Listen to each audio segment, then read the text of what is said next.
die opmerking gemaak. Hy het gesê, agter elke man is daar 'n vrou wat hom help, en dan sê hy so, maar vanoggend wil ek dit bietjie omdraai. Agter elke vrou is daar ook 'n man wat help. En ek kan getuig, my man is een van hulle wat baie help. So dis baie dankbaar daarvoor. So, wanneer ek nou iets oor die vrouebediening wil sê, wil ek sê, agter ons vrouebediening is daar 'n klomp sterk manne wat vir ons altyd help. 'n Mens kan net vra en dan word gespring. En ons wil daarom vandag net baie dankie sê daarvoor. Ons as vrouebediening wil in die eerste plek hê dat die gemeente en almal moet weet, een en elkeen is welkom by ons. Ons waardeer elke bietjie hulp. Ons is nie 'n uitsonderlike groepie wat sommer net alleen ietsie probeer wat funksioneer nie. Ons is 'n groep wat soveel as moontlik ander dames by ons wil betrek. So, as dit vir u voel, u wil betrokke raak by iets wat ons doen, asseblief voel welkom. Ons het 'n paar projekte deur die jaar en een daarvan het ons mee afgeskop en dit was die afskop konsert met Wynand en Cherie wat vir ons baie lekker was. En ons het geniet om te sien hoe die mense dit ook geniet het. En dan deur die loop van die jaar, van die hoogtepunte of die groot goed wat ons mee help, is natuurlik die bazaar. Dit is een van die grootste aktiwiteite hier in ons gemeente. Maar ons as dames het ook 'n herfsbazaar. En daar het ons ook natuurlik die hulp nodig. Jy sal sien, ek wou nou nie te veel goeders gelyk uitstuur nie, dis spaghetti bolognese, dis paasete, dis dit. Daar sal inligting oor die herfsmark ook nog op die foon verskyn. As u vir ons kan help met bestanddele of wat ons ook al gaan vra, dan sal ons dit opreg waardeer.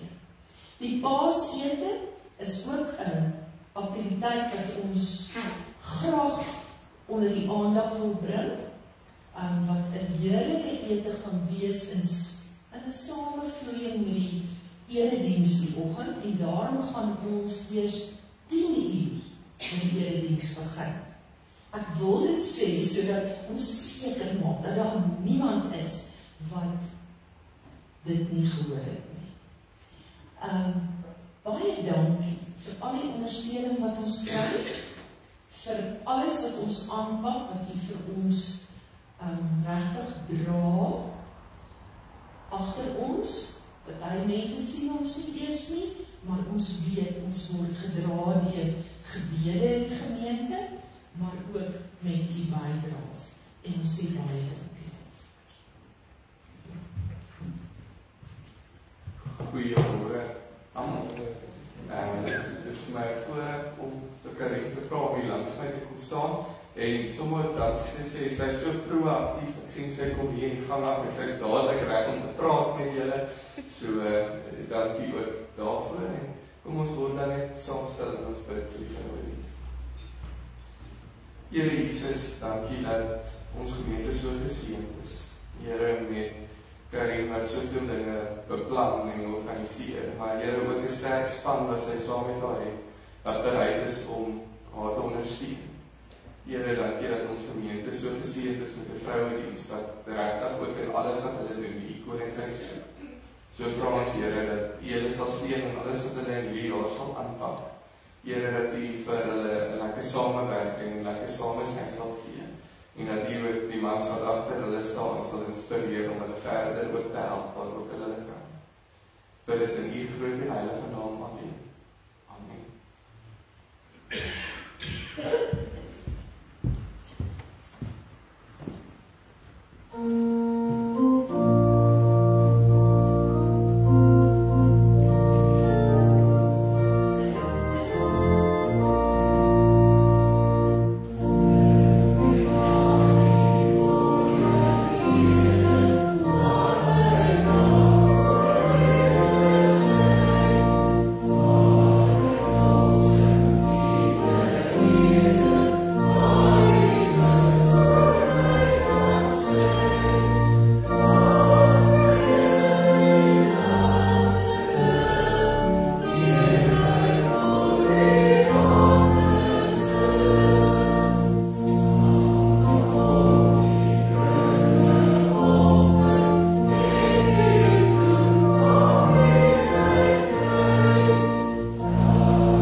bly julle in die Here en juig, regverdig is, jubel alle oprigtig is. Amen.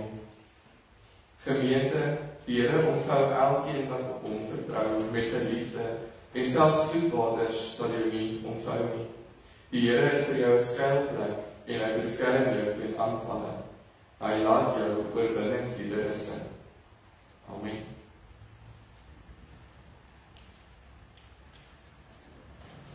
Yeah.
Here, en dat U dit vir ons so ryklik en onverdiend gee. Here, daarby saam wil ons ook vir U dankie sê dat U vir ons voorsien om op hierdie aarde te kan leef. So weet ons alles wat ons het behoort aan U. En so in die kleinheid kom gee ons vanoggend ook terug aan U koninkryk. En vra dat U ons materiële middele, maar ook ons lewens sal gebruik om U koninkryk te laat geskied. Dit bid ons in U naam. Amen. Weer eens goeiemôre van my kant af. Ek wil julle praat geleentheid vanoggend gee om so na mekaar te draai en mekaar te groet. En soos wat julle mekaar groet, wil ek ook net sê dit is ek voorreg om vir Tannie Donna en haar kinders vanoggend hier te hê. En ek kyk ook hier agter my en ek sien oom Dirk Gelden, hy is ook hier vanoggend. So dit is regtig lekker om hier by ons te kan hê vanoggend. Maar kom ons groet mekaar, hoor hoe kan ek met jou buurman, julle hoef nie te baie nie, julle mag maar praat.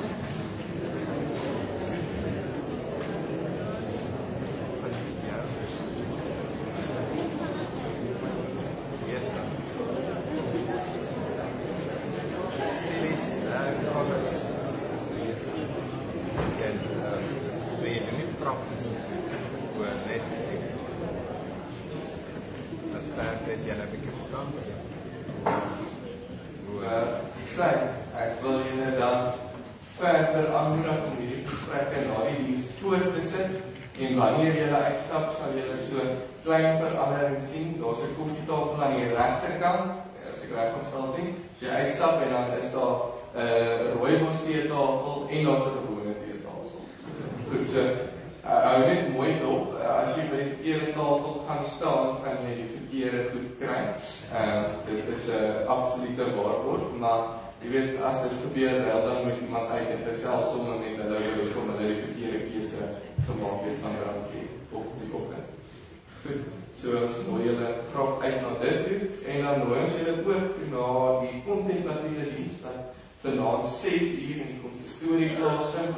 Dit is regtig 'n wonderlike geleentheid om bietjie weg te breek van ons gejaagde lewe en eintlik ons onvermoë om te kan stil staan voor die Here en net in sy teenwoordigheid te kan wees. So kom asseblief vanaand daarna toe as jy behoefte het tot so iets. Dan wil ek ook julle nooi, net soos Karin gedoen het, na ons Paasdiens en Paasete. Die diens begin 10 uur. Maar ons wil ook vra dat julle asseblief sal laat weet as julle die ete gaan bywoon, sodat ons regtig net getalle daarvoor ook kan hê. Die ete is gratis, ons gaan wel 'n donasie vra as dit binne jou vermoë is om dit te doen, want weer eens ons het lekker skaapvleis, so dit sal 'n wonderlike geleentheid wees. En dan voordat ons skaapvleis eet ons Vrydag spaghetti bolognese die 4de April. So as julle kan bestel ook asseblief van dit beloof om ook ontsettend lekker te wees. So kom ons ondersteun ook hierdie geleentheid en hierdie bediening. Dan het ek iets interessant wat ek julle wil meedeel vanoggend, en dit is dat Derek regtig nou oud word. Hy word hierdie jaar 60 jaar oud en hy het gedink dit is die perfekte geleentheid om homself van die wêreld te onttrek. So Derek wil vir sy 60ste verjaarsdag vir 60 ure op hierdie dag hiervoor op die saal kom sit. Hy het daarom gesê hy is nou nie so mensie nie, julle mag dan kom kyk hoe sit hy, sodat julle nie boos saam met hom kom sit en hom pla nie. Maar dit is ook 'n geleentheid waar hy graag 'n fondsinsameling wil doen vir sy 60ste verjaarsdag. Ons sal vir julle meer wel gee. Nie vir hom nie, hy soek nie nou 'n fancy dag om op te sit nie. Dit is vir die gemeente en die hoop is, en hy sal vir julle later meer detail gee, maar hy sal graag ook R60,000 wil insamel vir sy 60ste verjaarsdag. So gemeente. Vir hierdie gemeente sê hy weer eens, dit is nie vir 'n mooier dak vir hom, vir sy huis of iets om op te sit nie. So hy sal julle nog meer daarvan vertel, maar dit sal die 31ste Mei tot die 1 Junie, ek wil net sê, ek het nou nie mekaar praat, die 6de Januarie, ek het verkeerd gelees, ek dink nie, hy gaan so lang daar sit nie, maar dan sal die weet in die R60,000 kan insamel vir die gemeente. Goed, ek deel dit dan met julle, ek deel ook dat Tannie Joey in die week weer geopereer is, en sy is dan al reeds by die huis, so dit is ook baie goed, ons is dankbaar saam met hulle dat dit goed afgeloop het, en ons hoop ook saam met hulle dat dit nou die laaste een sal wees waar sy nodig is, want almal weet ek kom sê vir hulle moet al aandele hê hier in Wilkes Hospitaal, met hoe gereeld hulle daar is. En dan dink ons ook verder aan die Donna hulle, met ons Stein, sy herstelpad wat vir ons voor lê. Dus ons regtig saam met julle in gees, en ons is bly dat julle ook in die gees vanoggend saam met ons hier is. Dan kom ons by ons verjaarsdag. Daar is 3 en julle sal sien waar een sit. Die verjaarsdag. Verjaarsdag. Oei, Jesus het die reg voor my. As dit 'n slang was, jy weet wat jy het vir my sê, kyk maar daar onder toe te skryf, en ek sien dat die tafel is hier, en ek sê, ek sit nou daar onder, en kyk hier langs my. Maar goed, vir ons verjaarsdag het ons Lukie Lourens, Kobus Kok en George Eybers.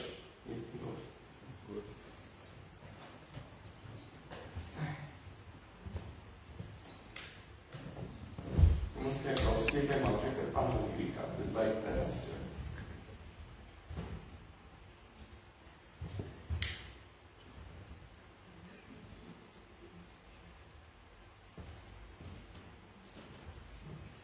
Nou, ouma hier staan, kom ons kyk wat die Here se seën oor hom toe, en dan ek met die kerk aansteek vir die hier is.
Dit is 'n baie praktiese skyf en jy sal ook agterkom daar is nuwe luidsprekers hier voor en daar's ook nuwe luidsprekers daar onder en hulle werk anders as die ander 2 Wi-Fi luidsprekers wat voor hier daar gehang het.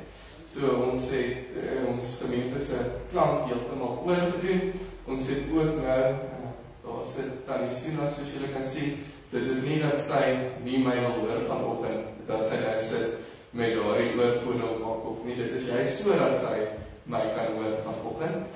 Dit is 'n stelsel vir hardhorendes waar hulle die erediens nie eers meer deur die luidsprekers hoef te hoor nie, maar dat hulle dit regtig in hulle ore kan hoor. So nou weet ek dat as ek met Tannie Sina raas kan sy oor sy wys vir my, sy sien my, sy wys vir my sjap. Ek weet nie of dit nou is om te wys sy hoor my of dat ek met haar mag raas nie. Maar ook as dit is op die minste hoor sy my. Daar is nog ook hier voor en ons gaan dan ook 'n geleentheid gee vir die wat graag so ietsie wil hê en dit kan bekostig om vir julle self so 'n stel aan te skaf en dan kan dit direk koppel op die stelsel. So en net so dat julle dit weet en julle kan ons na die tyd sê oor hoe die klank vir julle geklink en was dit mooi en was dit goed en ons sal graag van julle af daaroor wil hoor. Maar van dit af, ek is op die vrou met die kinders vir my sal voorkom.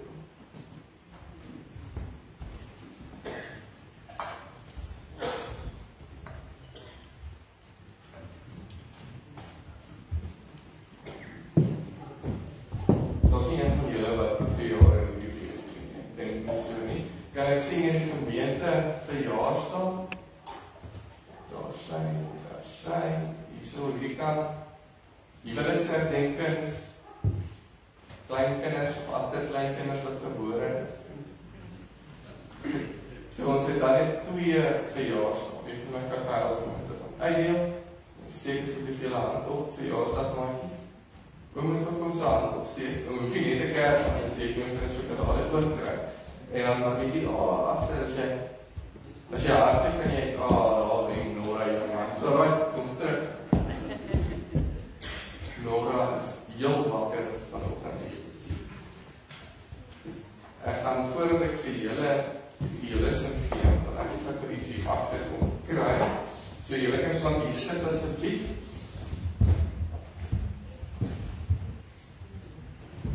Wat is hierdie? So jy seker, is nie 'n swart bord nie, of 'n pink bord nie. So julle doodseker. Goed, so ek wil vanoggend 'n storie vir julle vertel, dat ek op skool was. So hierdie is nou, Rikus se witbord. Julle sien, ek weet nie of julle al mooi kan lees nie, maar daar staan Rikus, my witbord. Goed, so toe ek in skool was in graad 6, toe kom ek hier by die huis en ek het Engels huiswerk gehad. Toe, ek jou van huiswerk kan ek gaan sien. Okay, julle is voorbeeldig, julle is eerlik, dis mooi. En ek het by die huis gekom, ek het huiswerk gehad wat ek moes doen, en my ouers het my gesê, jy moet jou huiswerk gaan doen, anders gaan jy moeilikheid kry. En ek sê, ja, ek sal my huiswerk doen. En ek het nie my huiswerk gedoen nie. So, wat het ek toe gedoen? Toe het ek lief, ja.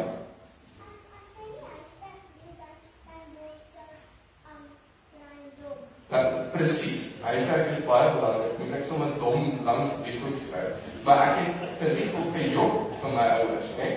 So toe kom dit nou hier op my witbord, né?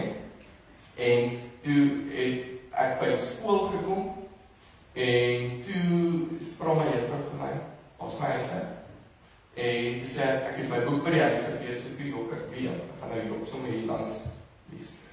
En toe sê sy vir my, jy jok van my. En toe sê ek, juffrou, ek doen nie. En toe sê sy vir my, hier is vir jou 'n ander boek, skryf nou jou huiswerk uit. So woorde wat ek moes uitskryf. En toe sê ek gaan nie.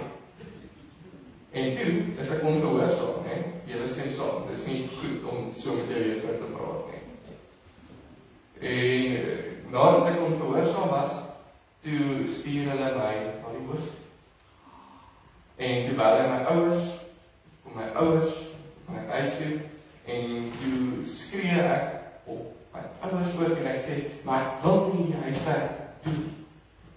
So, toe het ek nog geskree op my ouers ook, mens kan sê, dis ongehoorsaam, maar ek was ook kwaad gewees. Nee, sien julle, my rooi gedrag hier so vol.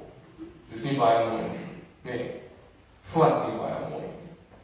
Nou, het ek al hierdie goeders gedoen, en die aand voel ek my regtig sleg.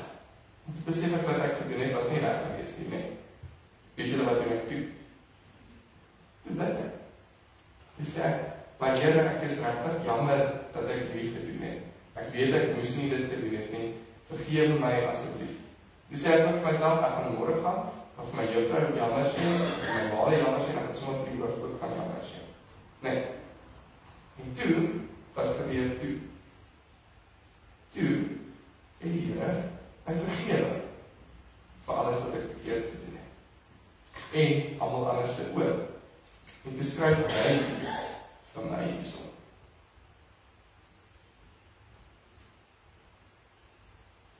Skryf hy net, ek is 'n kind van God.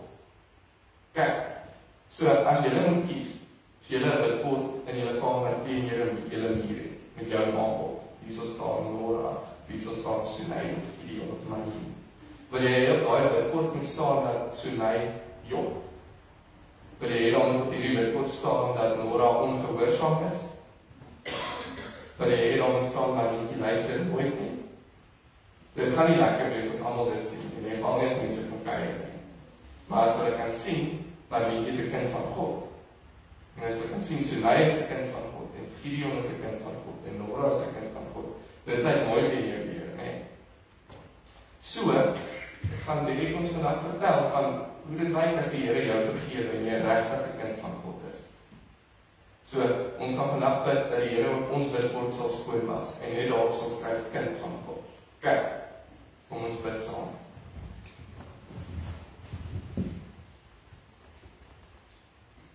Here Jesus, dankie dat ons kinders van U kan wees. Here, ons doen baie keer dinge wat ons weet verkeerd is en nie moet gebeur. Maar so Here, vra ons dat U ons sal vergewe. En Here, dat U ons sal help om regtig U kinders te wees en almal met liefde te hanteer. Ons bid dit in Jesus naam alleen. Amen. Ek wil dalk net vir die rekord sê, ek het eintlik gelief toe ek daarom al hierdie goed vertel het. Nou, nooit op my brug op my juffrou geskryf. Julle moet asseblief nie koop nie. Maar Jesus vir julle elkeen 'n sjokolade en julle gaan sit.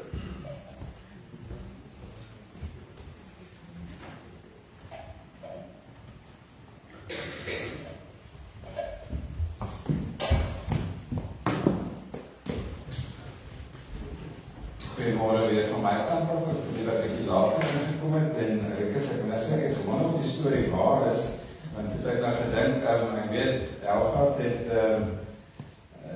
jou predikant in Ermelo gebel, toe hoor jy, wat sy mense is, maar ons het nooit aan gedink om die laerskool hoof te bel, en dan het ons vandag my nooit beroep die nou nie.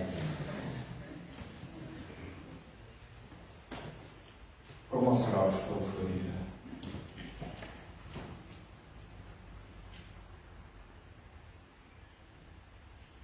Here, daar het volgende, sedert ons hier by mekaar gekom het, al soveel dinge gebeur.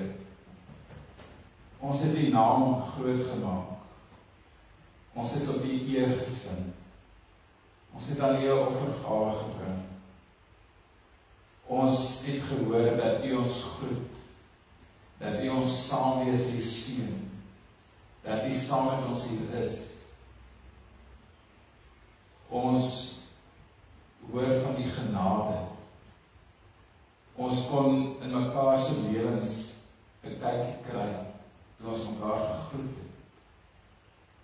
En dankie dat ons as 'n geloofsfamilie dan vanoggend hier kan saam wees in U naam. En ek wil bid, Here, dat ons vanoggend ook bewustelik hier sal saam wees. En dat elke element van hierdie erediens vir ons net een ding sal uitlig, en dit is dat U God is. En dat U 'n God van liefde is. En 'n God van genade.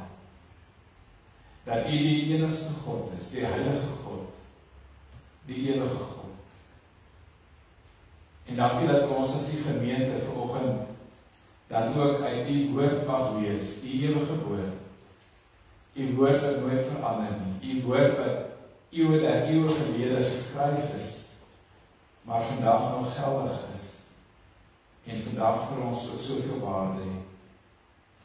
Mag ons ook volgend die woord hoor. Mag ons hoor, nie net wanneer ons die Bybel lees, maar ook wanneer U met ons praat in hierdie oggend. En daarom wil ons volgend sê, Here, hier is ons. As die geloofsfamilie, as die kinders, die dienaars, praat met ons, want ons wil graag luister. En ons vra dit in Jesus se naam. Amen.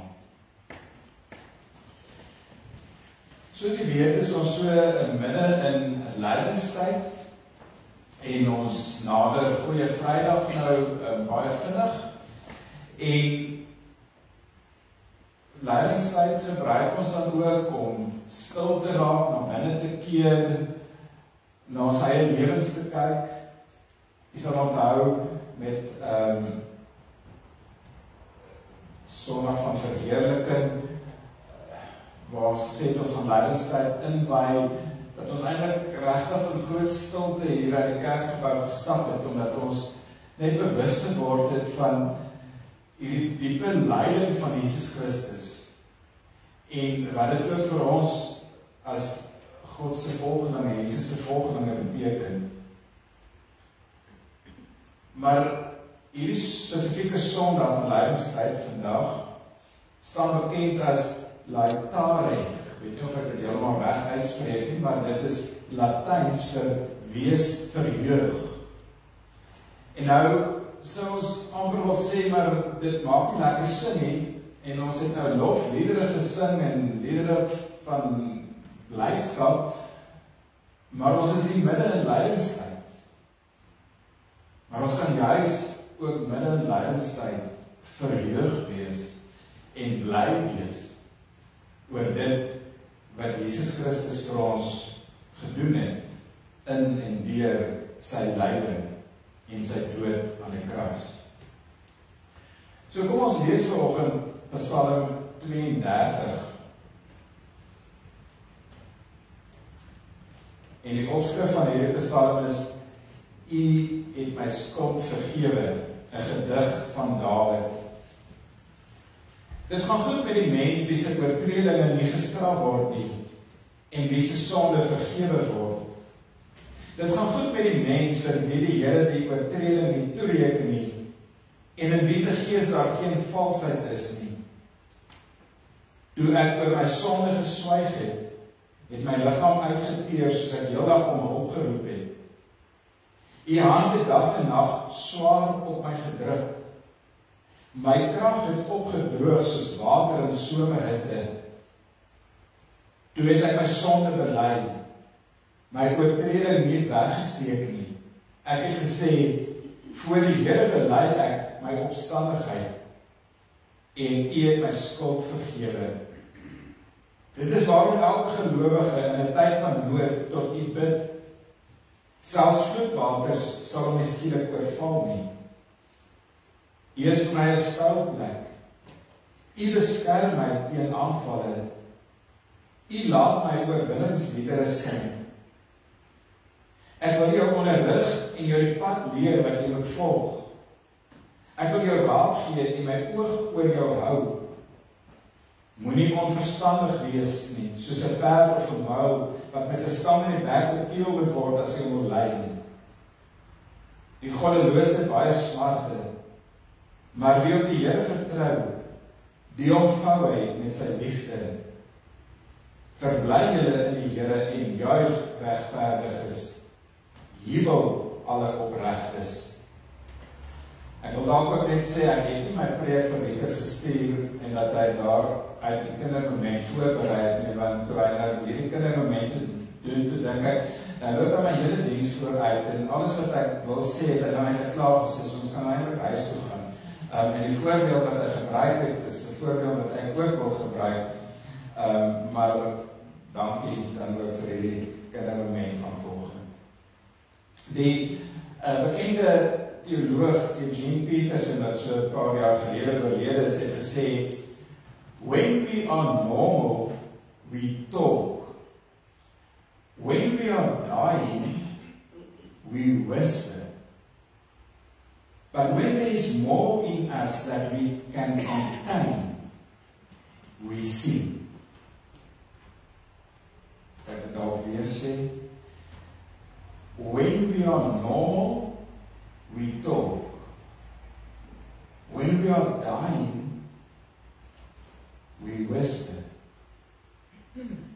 When there is more in us that we can contain, we sing. En iets hiervan hoor ons ook in Psalm 32, 'n gedig van Dawid. En daar het soveel dinge in hierdie digter se lewe gebeur, en kom ons aanvaar dat dit wel dan Dawid was wat hierdie gedig geskryf het, dat hy dan 'n gedig daaroor skryf, en nou weet ons, digkuns of poësie is 'n heeltemal 'n ander skryfvorm as prosa, as iemand wat dalk 'n lang verhaal skryf, 'n hele boek skryf, of selfs 'n kort verhaal. Poësie is 'n heeltemal 'n ander skryfstyl. 'n digter gebruik taal op 'n heeltemal 'n ander manier as wat 'n prosa skrywer dit sou gebruik. En die doel van 'n gedig is ook eintlik heeltemal anders as die van 'n verhaal. 'n Digter wil graag die persoon wat sy gedig lees saamneem in sy gevoelens. En dis wat Dawid ook in Psalm 32 wou doen. So hierdie Psalm is nie 'n breedvoerige teologiese uiteensetting van redding of van sondevergifnis nie. Maar daar het soveel dinge in Dawid se lewe gebeur, en God se genade en God se vergifnis is vir hom so groot werklikheid, dat hy in digvorm uiting daaraan wil gee. Hy kon nie anders as om in digvorm te jubel oor dit wat God vir hom doen, en dit wat God beteken, en dit wie God is. When there is more in us that we can contain, we sing. En ons van Dawid kon sê, when there was more in him that he could contain, he wrote a psalm. Or a. Dink maar aan Psalm 8. 'n wonderlike lofgedig, loflied aan die Here. Here ons Here, hoe wonderbaar is die naam oor die hele aarde, as ek die hemel aanskou, die werk van die vingers, die maan en die sterre waaraan jy plek gee. Wat is die mens dan, dat jy aan hom dink? Of dink aan Psalm 23. Dawid was so vol van die Here se goedheid en die Here se beskerming en die Here se versorging, dat hy nie anders kan as om dit in 'n psalm uit te druk en te sê, maar die Here is my herder en ek kom niks kort nie. En daarom elke keer as daar iets groots in Dawid se lewe gebeur, dan het hy 'n gedig daaroor geskryf of 'n lied. Dink maar aan Psalm 51 wat heeltemal 'n ander tipe gedig was. Maar Dawid het bewus geword van sy sonde in sy lewe na sy oorspel met Batseba.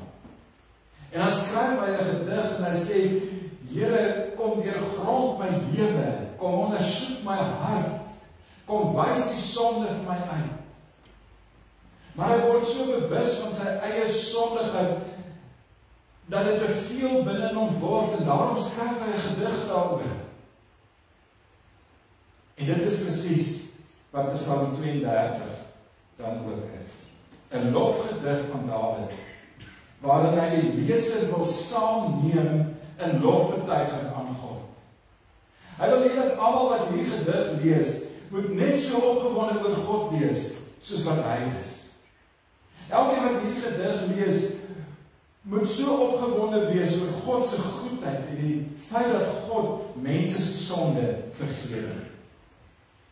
En dan begin hy met iets buitengewoon, hierdie gedig.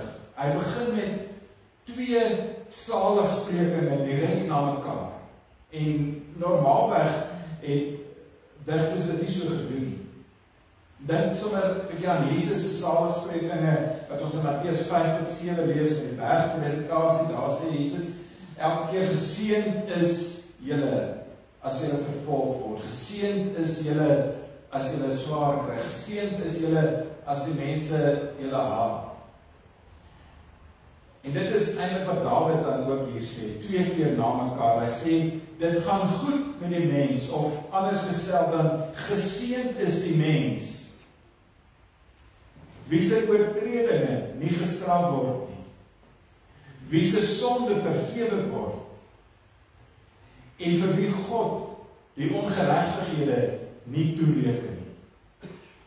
So 2 maal sê hy, geseënd is die. So Dawid gebruik 3 wisselwoorde vir die woord sonde. Maar dan gebruik hy 3 werkwoorde wat die sonde wegneem. Hy praat van oortredinge, van sonde en van ongeregtighede.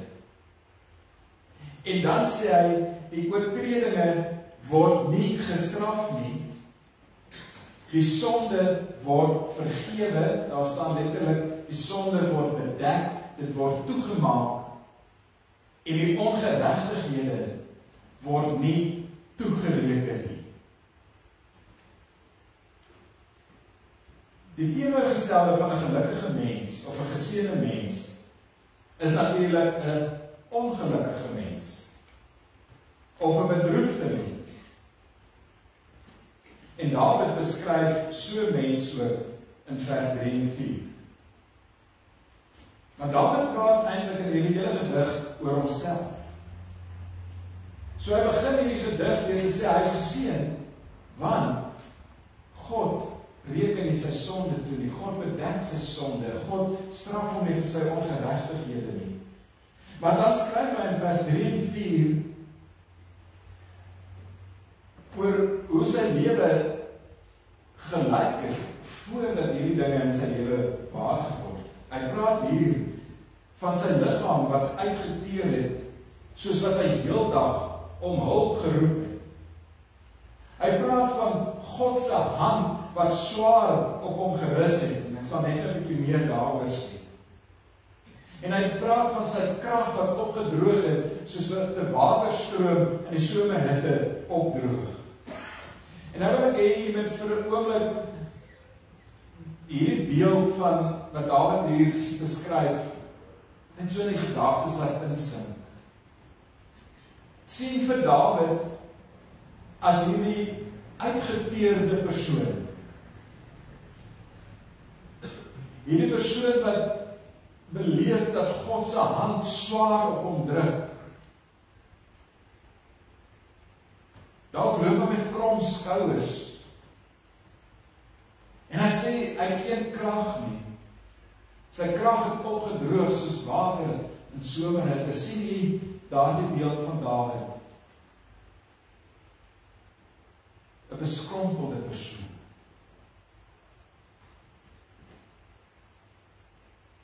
Maar vergeet my vir 'n oomblik van Dawid en sien jouself so.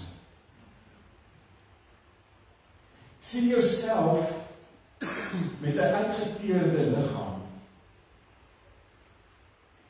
Hoor hoe dat jy heeldag na die Here om hulp roep. Voel hoe die Here se hand swaar op jou druk. Hande in die Bybel het gewoonlik groot simboliese betekenis gehad. En hande is gewoonlik gebruik om mense te seën of om mense in God se diens te orden.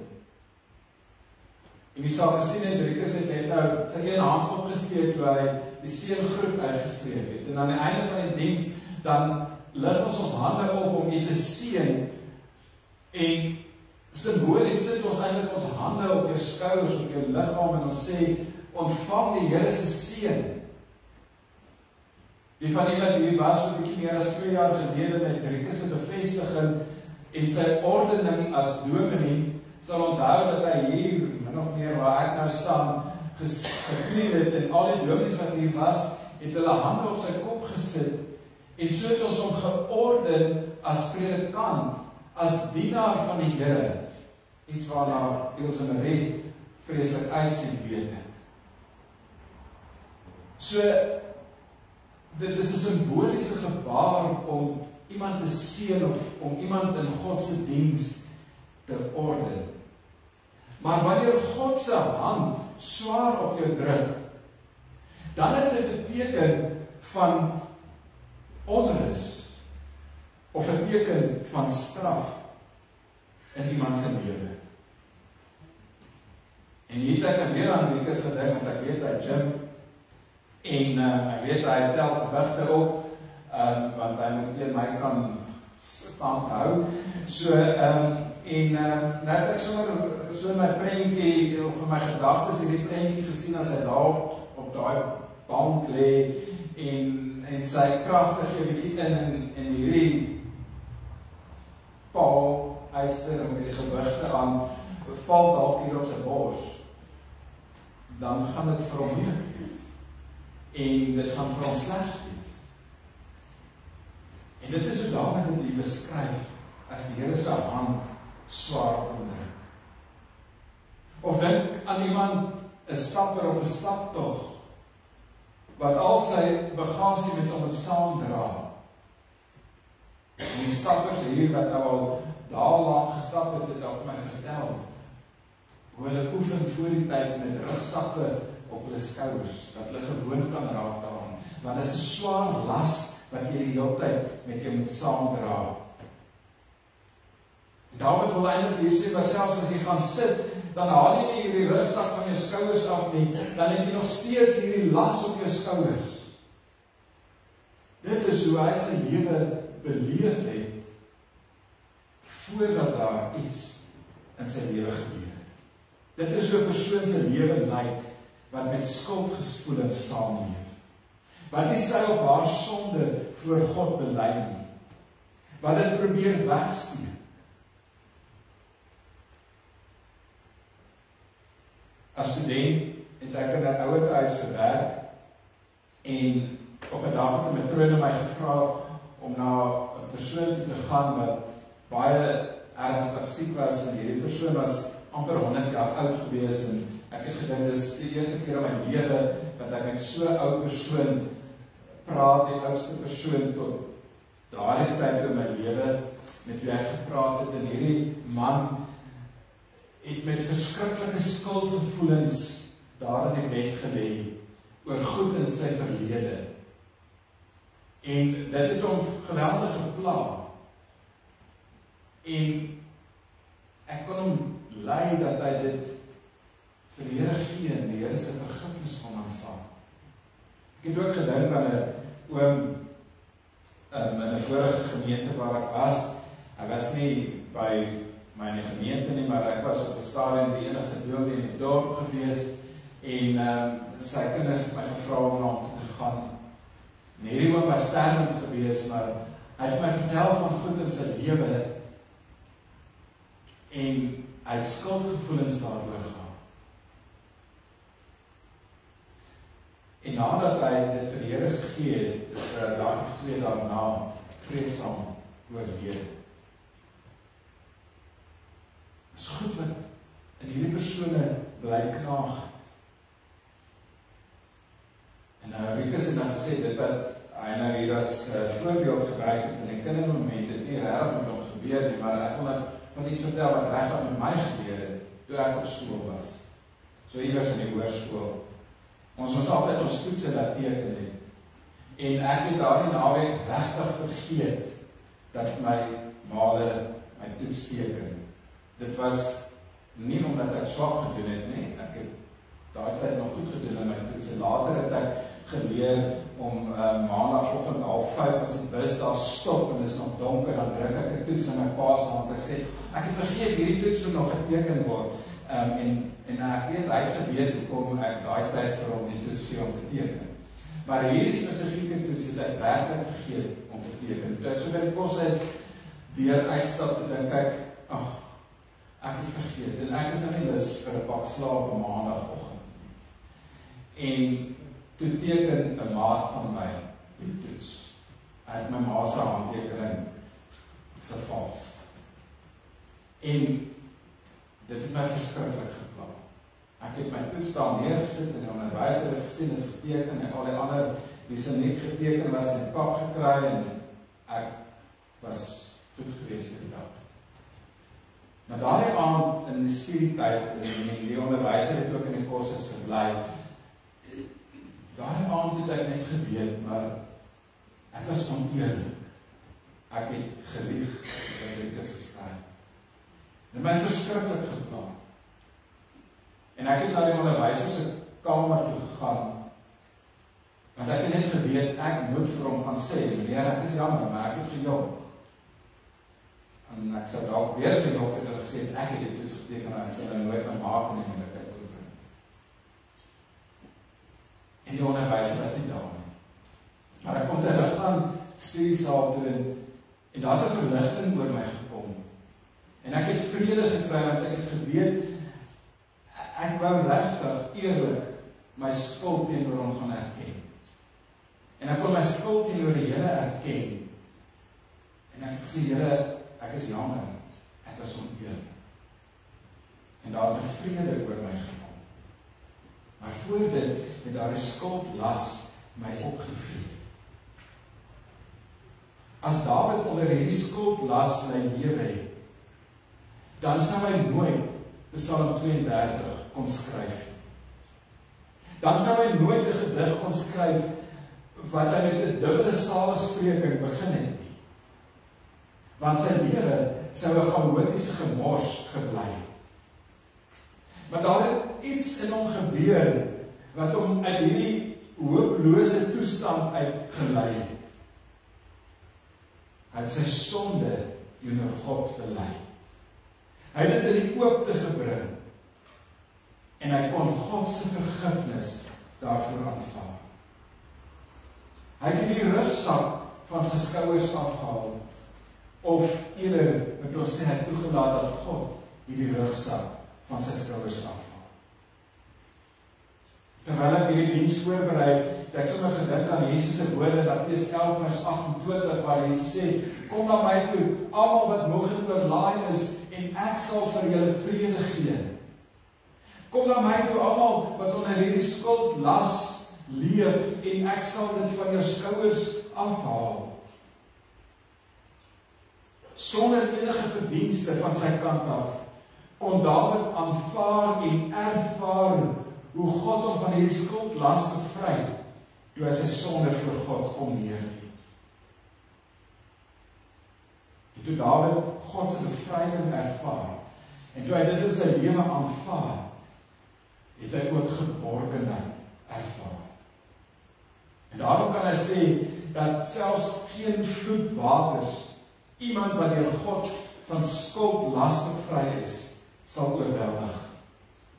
En die woord wat Dawid hier gebruik vir vloedwater, herinner aan die woord wat in Genesis 1 gebruik word vir die chaotiese toestand voordat die gees van God oor die chaos beweeg het en orde gebring het. So Dawid wil sê, geen chaos sal 'n bevryde kind van God se lewe ooit kan bedreig nie. Want dieselfde God wat bevry, is ook die God wat jou skuilplek word. Wanneer God jou van hierdie skuldlas bevry, dan kan jy by hom gaan skuil as sy kind. En hy beskerm jou. Soos die vloedwaters iemand omring en oorweldig, so omring en oorweldig God se beskerming elke mens wie se sonde deur hom vergewe word en wat by hom gaan skuil. En daarom kon Dawid oorwinningsliedere sing en kan hy 'n lofgedig skryf oor God se goedheid. When there is more in us than we can contain, we sing. Dawid is so vol van God se goedheid dat hy vir almal daarvan wil vertel en hy wil vir elkeen leer wat is die pad waarop jy moet loop. Hy wil vir elkeen raad gee omdat hy God se goedheid ervaar het die oomblik toe hy sy sonde skuld na God gebring het en onverdien deur God vrygespreek is. En so word Dawid 'n getuienis van God se goedheid. Kan ons dan so in die middel van lydingstyd 'n Latare Sondag hê? 'n Sondag waar ons verheug is? Ja, duisendmaal ja. Want ons kan nie ophou juig oor God se goedheid nie, ook in lydingstyd. En daarom maak dit vir ons ook 'n vrolike ruiker gemaak wat ek hier reg onder die kruis gesit het.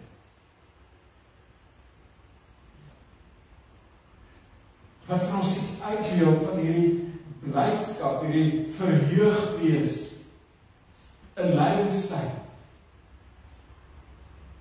oor 'n God wat ons sonde skuld van ons weggeneem.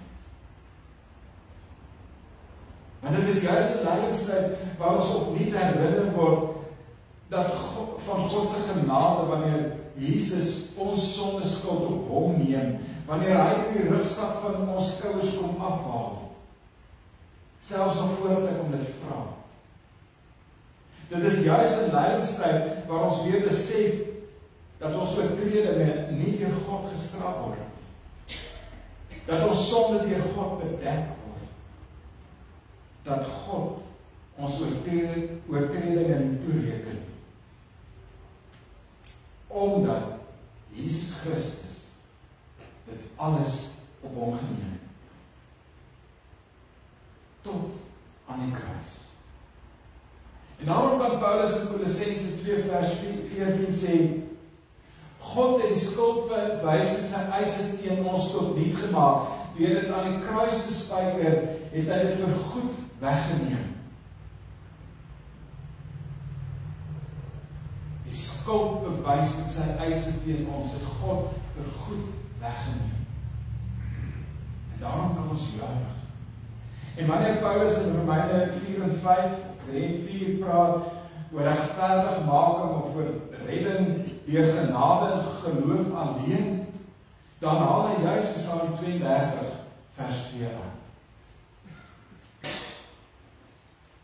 En dit is aan my opregte gebed vanoggend, dat elkeen van ons God se vergifnis vir elke stukkie sonde in ons lewe sal aanvang.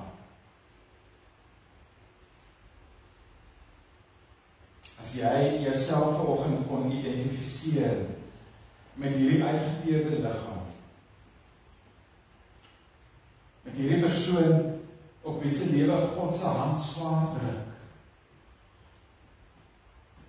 met hierdie persoon wie sy kragte wegkwyn opdroog, soos wat 'n waterstroom in die somerhitte opdroog,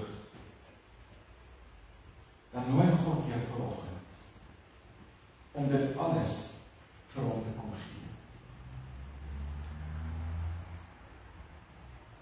En om sy vergifnis te aanvaar. Maar belangrik is dat jy jouself ook sal vergewe, sodat jy werklik vry kan wees. En ek wil sommer enige een nooi wat dalk sukkel met vergifnis, om met my te kom praat. En dan kan jou lewe ook 'n gedig wees waarmee jy verander die regte pad kan aanwys. Soos wat Dawid in hierdie gedig wou doen. Dan kan jy ook in die Here jou verbly en juig. Kan jy jubel, omdat jy weet, jy is deur God regverdig verklaar in en deur Jesus Christus. When there is more in us than we can contain, we sing. Mag God se genade en sy vergifnis in ons lewe so oorweldigend wees, dat ons nie anders kan as dat ons lewe 'n loflied tot eer van God is. Ek wil vanoggend as wil van God en daarmee saam ook sy vryspraak vir die Psalm 32 lees, soos wat dit in die liedboek geskryf is. Maak jou oor toe en dan luister jy by dit na.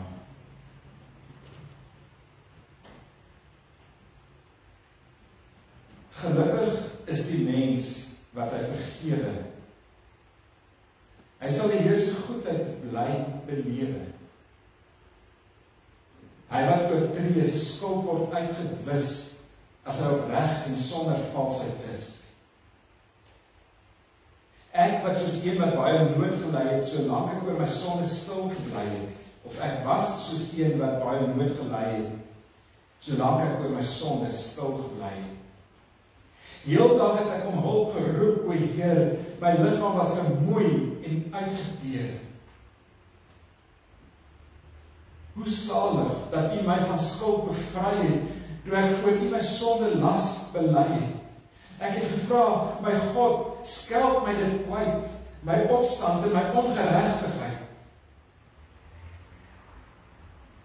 U het vergeef, en Heer, om hierdie rede, soek die wat glo U op in hul gebede. En elkeen wat in tyd van nood verkeer en U vertrou, sal op U steun, o Heer. In watervloed sal hy die hande uitstrek. Hy is vir my in alle nood 'n skuilplek. Ek word deur sange van triomf omring, teen onheil is hy my beveiliging. Wie is die muil wat teen die luisels ren nie, en wat ook nie deur toom en sang laat tem nie. Die goddeloosheid lei tot baie smart. Wat lei jou daarom deur 'n wyse hart? Ek wil jou, vrome, op die regte spoor hou, jou onderrig, die goeie aan jou voorhou. Hoe jy die weg moet volg, wil ek jou leer. Ek gee jou raad, vertrou net op die Here. Verbly julle in die Here, sing en juiging. Opregtes, sing van God se trou getuiging. Wees bly en sing. Die wat op hom vertrou. Die Here sal hulle met liefde jou ontvang. Amen. Ek wil geleentheid gee stilte waar iemand net stil is vir God.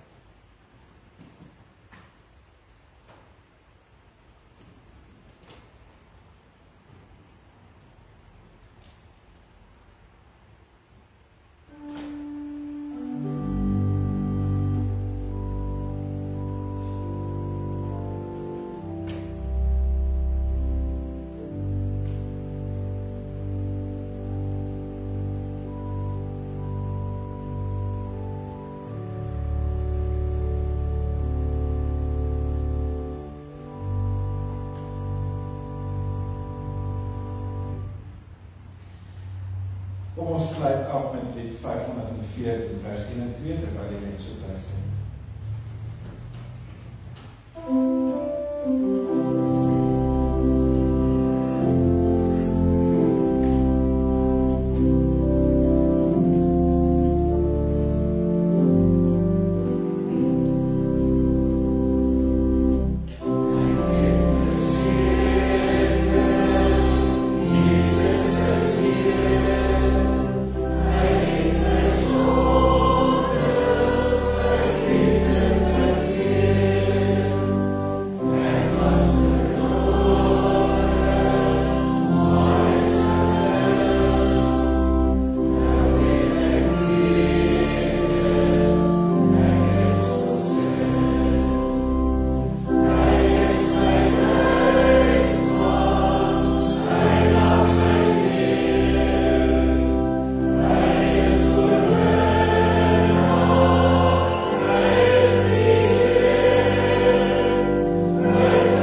Soos ek wil net vra vir die refleksie, ek het regtig net 'n behoefte dat ons net ook 'n gebed sal saam doen.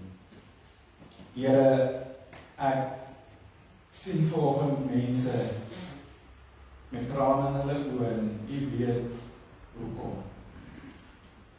U weet wat in hierdie oomblik swaar is op mense se gemoed. Miskien is daar skuldgevoelens, 'n skuldlas. Miskien ervaar mense onvergewensgesindheid. Miskien worstel mense met onbeleide sonde. Miskien ervaar mense vanoggend net die swaar van die lewe van elke dag. En voel hulle asof die hand van die lewe ook swaar op hulle druk.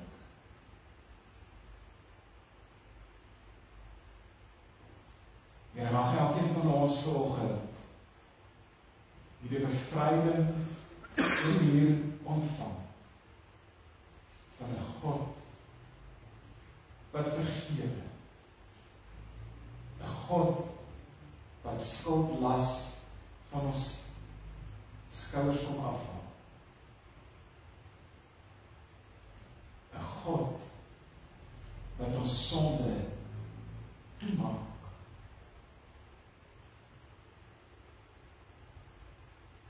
Dankie Here Jesus,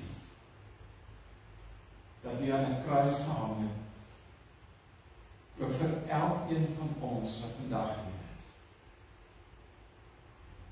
Met ons gedagtes, wat op hierdie oomblik binne ons leef.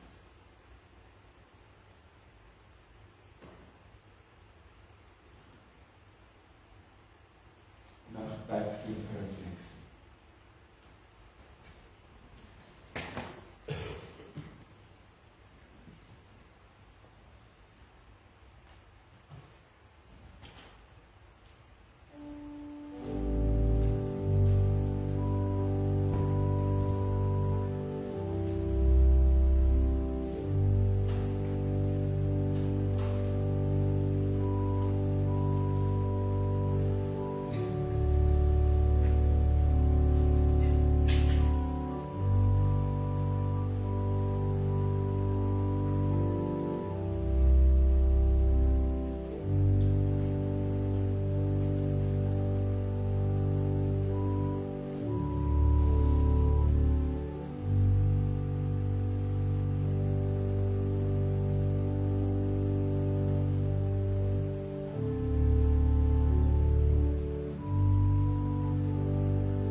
Mag dit met jou goed gaan, omdat jou oortredings nie gestraf word nie.